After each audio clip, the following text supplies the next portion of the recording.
लग्नानंतर होईलच प्रेम 23 नोव्हेंबरच्या भागाचा प्रोमोची सुरुवात काव्य आणि पार्थच्या रूममध्ये होते, जिथे काव्य अभ्यास करत आहे.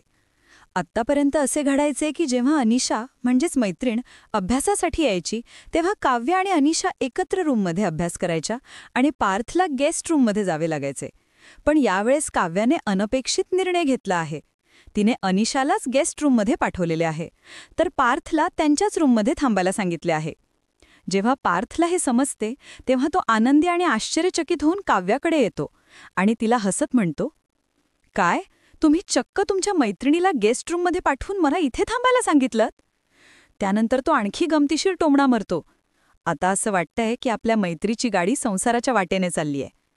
पार्थचे बोलणे ऐकून काव्य हसते, पण अभ्यासाकडे लक्ष देण्याचा प्रयत्न करत त्याला म्हणते, देशमुख मला अभ्यास करू दे प्लीज. काव्याचे बोलणे ऐकून पार्थ गोड हसतो आणि तिला गुड नाईट म्हणतो.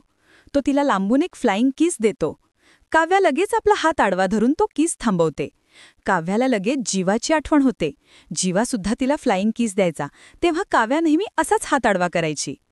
काव्याच्या या कृतीवर पार्थ पुन्हा एकदा हसतो आणि म्हणतो, अरे वा, अडवायची चांगली पद्धत आहे. पार्थ तिथेच थांबत नाही, तो अगदी जीवा जसा करायचा तशीच कृती करतो. तो थांबवलेला फ्लाइंग किस तिच्या हातावरून अलगद उचलून आपल्या खिशात ठेवतो.